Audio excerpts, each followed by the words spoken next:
I'm Frank Congilose. I'm the managing partner here at C&A Financial Group. It's our pleasure today to have Mike Trudel, director of BlackRock, with us today. Our conversation today is really around the volatility that we've been seeing over the past couple of weeks. We came into this year, kind of like, the market did great in 24, it did great in 23. And so, we come into this new year and everything was pretty good. And all of a sudden we've got this volatility spike and people start to get concerned. And so, having said that, nobody has a crystal ball. We don't know what the future is going to be. We don't know if stocks will go up, they'll go down, whatever the case might be. But BlackRock, being one of the largest, if not the largest institutional money manager in the world, when we look at it, their insights, their research, their ability to analyze scenarios, to me, has always been tremendous, and it's always been a wonderful relationship, just to be able to find what their thoughts are. And so, based on that, maybe you can just give us some thoughts, because you and I met, last quarter. Here we are at the beginning of the second quarter. Yep. What are you hearing? What are you seeing that we can share with people to just give them perspective on where we are, kind of what's going on? Because if I watch the news, you can get extremes of the world's going to to hell in a handbasket. Oh my gosh, this is bad, and you got to cut through all of that and really get down to what are the facts, what's really going on. So, having said that, Mike, again, pleasure to have you with us, and maybe you can provide some insights for us. Well, Frank, thanks for having me back. I really appreciate it. And hopefully some of the things that I'll be able to share today will provide some comfort to some folks in the perspective that when we look at the U.S. economy from a fundamental perspective, in other words, looking at the health of U.S. consumers, corporations, even states and municipalities, balance sheets are actually in really good shape. Unemployment in the United States is still really low. It's only a little bit higher than 4%. That's one of the low ends in the last 50 or 60 years.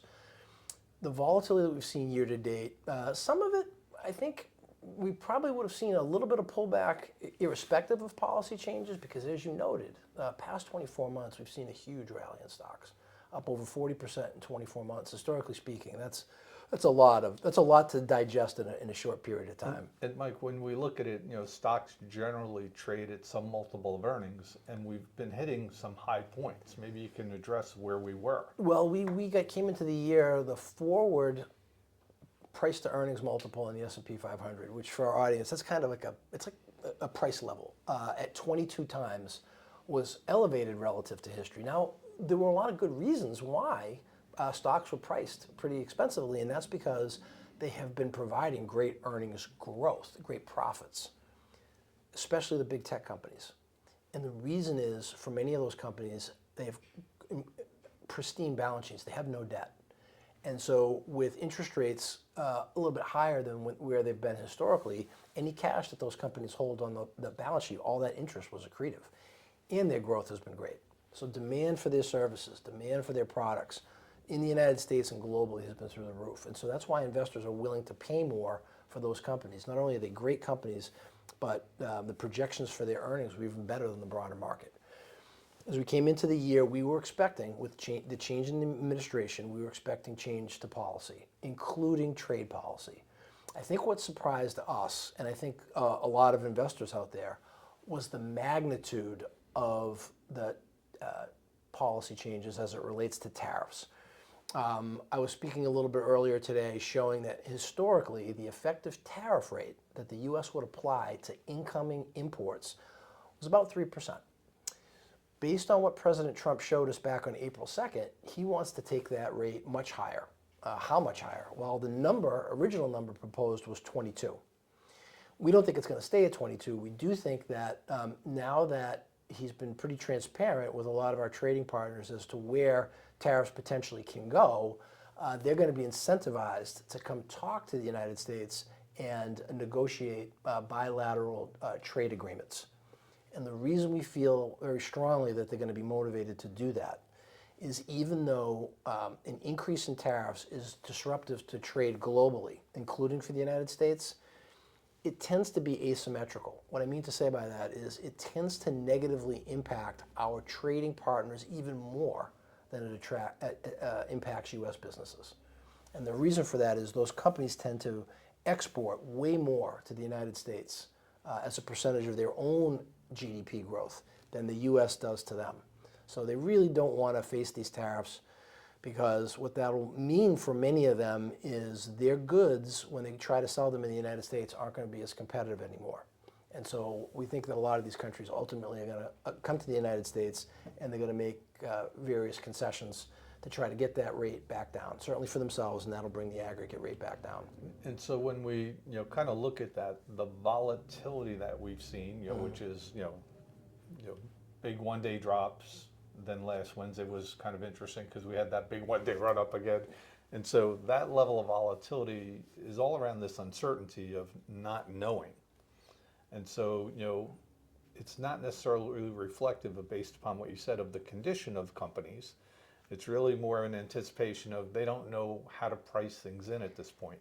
That's correct. I would say, and this kind of sounds a little bit strange, might sound a little bit strange to our audience, but what stock markets really don't like is the uncertainty around policies.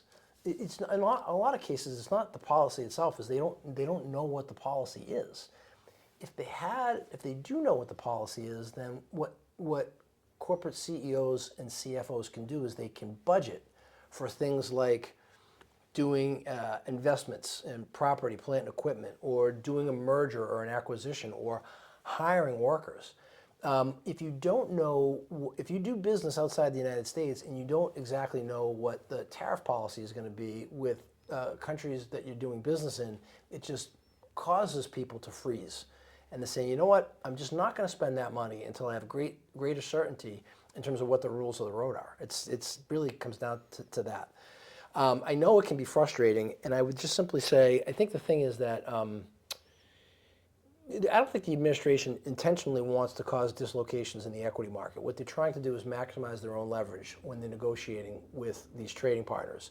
And one of the ways to do that is to not show them your cards in advance. Because it's almost like living in like a blackout period that we don't know what we're going to have until then. I think that's correct. And so you've got companies that are almost, it's not that they're running blind, but it's like they've got variables, but there's one variable that they can't complete a puzzle with. That's correct. To know, and that uncertainty is what's driving this level of volatility. That's correct. And I would say it impacts different companies differently, because there are some companies that their operations or their services are completely domestic. And so they've been able to budget and plan accordingly.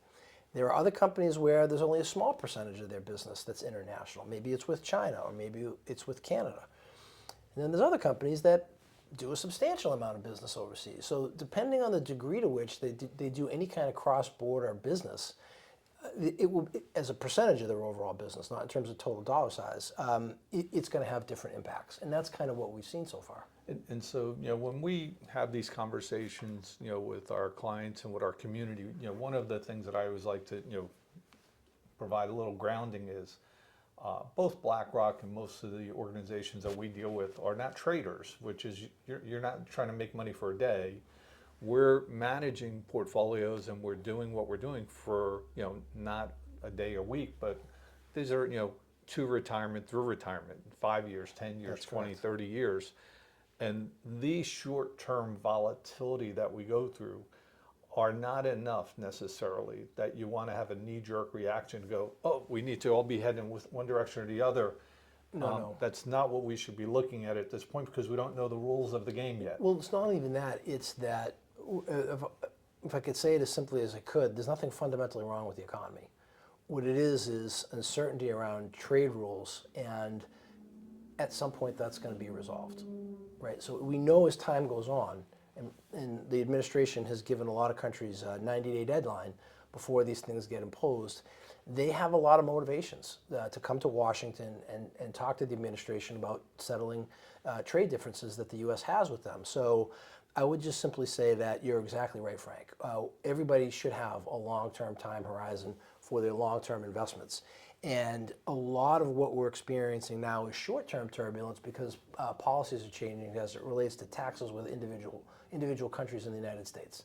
As we said, as time goes on, these differences are going to get resolved, and it's just a question of magnitude in terms of to what degree countries come to agreements with the United States. And it's one of those, Mike. We had an earlier conversation today, and one of the things that we advocate for all of our clients is to have this diversified portfolio, if you can, even a globally diversified portfolio, because there are places throughout the world, that you should have your money, and also to have some level of bonds in order to provide some stability in the portfolio. None of that has changed, when we look at it. So it's like, even though we go through these periods of volatility and so forth, and as fast as things can happen, because intuitively, for people that are watching the news, they, there's this fear. Oh my gosh, what's going on?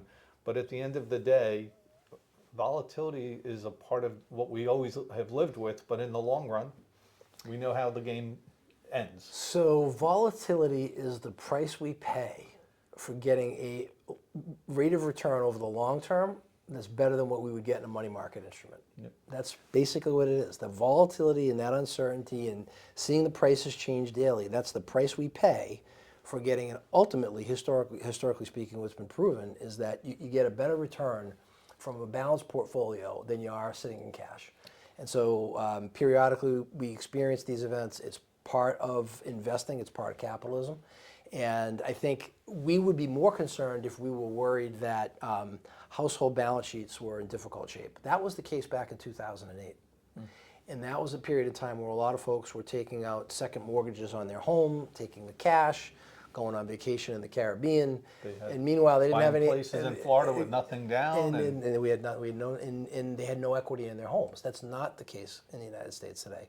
When we look at household net worth, yeah, it's come down a little bit over the last month because the stock market's come in a little bit, but overall, very, very healthy. One of the healthiest levels that we've seen. Unemployment, as we said, still very, very strong in the United States. Corporate balance sheets, generally very, very strong. I would highlight to our audience that even though we've had some volatility in the stock market, and by the way, when we say volatility, year to date, the S&P, as of this morning, was down 8%. And today being April 16th, we needed to get everybody past taxes. Tax day. But in the long history of stocks, an 8% decline that's just standard. That's the stock market. My point being that if you look at the bond market, it's held in much better. Not only government bonds, but certainly corporate bonds. And the corporate bonds are issued by the same companies in many cases that we're following their stocks. What that's telling you is their bonds are holding in there. What that's telling us is that when investors look at their balance sheets, they're saying, yeah, you know what, these companies are really in good shape. They're not letting go of their bonds, they're keeping their bonds. It's a great insight. So, as for all of our listeners, I call it our C&A community, what we're just dealing with at the moment is, I would call it a little bit of a blackout period while they're, figuring out whatever these tariffs are going to be. Once that occurs, the dust will settle. Mm-hmm. Companies and countries will make adjustments accordingly. Yep. And then it's one of those of things will price their way back into whatever they should be. But at the moment, if we even look with some of the pullback that we've had and so forth, the price to earnings on, the markets, if you take the S&P equal weights and things of that nature, you look at international, they're relatively stable. They're, when you look at them. I would say sometimes when we go through periods where prices come down, stocks are it's funny. They're one of the few asset classes that when the price goes down, people's instinct is to sell what they own rather than buy more. Right. Right. And their instinct should be, if we were retail shopping and we saw a sale, we'd be like, well, that's a great company. If I loved it at $100, I should really love it at $75. That's exactly right. And here were the cases where it was at 100 and it's fallen to 92. Right. So there, in some cases, I would make the case there are some really good values out there. The second thing that I think is really important is a lot of the policy changes that the administration has been willing to make very early on has related to trade and tariffs. And we think a lot of folks correctly assumed that this was going to be the medicine. This was going to be the difficult part. Getting other countries to adopt their own tariff policies to more closely treat the United States the way we've generally treated their imports. As we get into the back half of this year, some of the policy goodies should be coming investors' way. What am I talking about? Well, number one, we felt that even though the economy was going to remain healthy this year, it was going to continue to decelerate after many years of extraordinarily strong growth post-reopening after COVID. Typically, when the economy decelerates, the Federal Reserve starts to cut rates. Now, they've already cut last year. Right. They cut twice, 75 basis points. We think that the Fed is going to start resuming those interest rate cuts probably in the summer. Historically speaking, that's been good for capital markets, both stocks and bonds. The second thing is we expect as we get toward the summer that the details around the U.S. budget, including what tax rates are likely to be, is also going to come into greater focus. We think there's going to be some good news from investors as well. And from that perspective, some of it will also incentivize corporations to invest in the United States.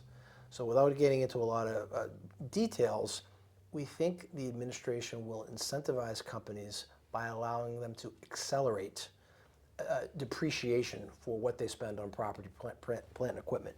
That generally increases economic activity. So I would just simply say to our audience, we've gone through some turbulence in the first portion of the year as it relates to tariffs, but there's going to be some other policy adjustments as well toward the back half of the year that I think investors, from an investing standpoint, are going to find more exciting. And when we're having this conversation today, really the objective is when I'm chatting with you is to say, if we get away from the news, because the news, again, is selling advertising, they just want people to watch, and I always say is fear and greed sells. So it's one of those of, and then we just go and we say, what's really behind the scenes? It's really a long-term process of what's occurring. It's trying, a new administration trying to get their plans in place. And we were talking about it earlier today, and the last time we had Trump in place, they did all the goodies you were saying up front, and tariffs came in the back end, yes. Versus they're doing everything up front, and then the goodies are on the back end. And so, I heard a term I think they'd given, which is the surgery's done now. The patient's got to go through the healing process of what we're doing, and so it should be that as things become more clear, and as things are working their way through and so forth, companies should be able to make better decisions, start forecasting again, reinvesting in their businesses, and really plan going forward, which then should provide more stability as we're going forward. We would agree with that 100%. And so that being the case is we're going to continue to have up and down days like we always have. But it's probably going to continue like that until this passes. But this is not the time to, I always say it's like, I'll get people, should I be investing? I say it's like, well, you're going to have volatility. I don't know the day you're investing, we're up, we're down, whatever. Or, at the same point is I would not be selling at the same thing, which is it's like, let it work its way out. If you're a long-term investor, keep putting money aside. If you've been doing it systematically, if you've got money to invest, stay invested. And just make sure you've got a well-diversified portfolio of asset classes and holdings that you want to hold long term. And when you have companies like BlackRock that have portfolios that are being managed and they're doing, I always say is, we leave that side to the professionals that's all they think about all day. Versus when people say I want to trade an individual stock, it's like that's speculating and trading. When we're doing portfolios and we're working together, it's investing, and we're investing for the long haul. So I think that's right. I think as well, if this also helps, the administration did do investors a bit of a favor, not only in pausing the implementation of the tariffs that were announced on April 2nd, but actually giving a deadline of 90 days. And so what that means is, I think it's fair to assume that as the next 3 months play out, I think there's a high probability we're going to see some bilateral deals struck. When we get to the end of that period, for those countries that have not been able to negotiate a trade deal with the United States, we have a pretty good idea what the rules are going to be for them as well. So the key point is that you highlighted earlier, Frank, the uncertainty that has contributed to the volatility, that uncertainty is going to subside. And we've got a timeline. It's going to be the next 90 days, or at this point, maybe 75. And like it or not, the current administration has been doing the things they've been saying. So you can bet that at the end of 90 days, they're going to say, here's what we have. And so they can adjust from there and so forth. But they're going to live with their deadlines for the most part. I think that's correct. That's correct. Very good. So for all of our listeners, this was just designed to provide you with some insight from what I'll call it the inside a little bit, which is from a advisor standpoint and an organization that's providing advice. We're continuing to do what we're doing. We look at this long term, which is not a day, not a week, but a year, 5 years, 10, 20 years worth of planning and managing assets. And our relationship with BlackRock and with Mike here is really their global view of everything, and really their ability, with their research and everything else, to not necessarily forecast, but to be able to say, if this then that, if this then that, and in doing that, helping to manage these portfolios, like all of the big institutional money managers, accordingly. So, Mike, I thank you for your partnership and for being with us today, and for all of our listeners. We wish you a great day, and as we're now starting to enjoy spring and getting into the nice weather, enjoy your day. Thanks for being with us.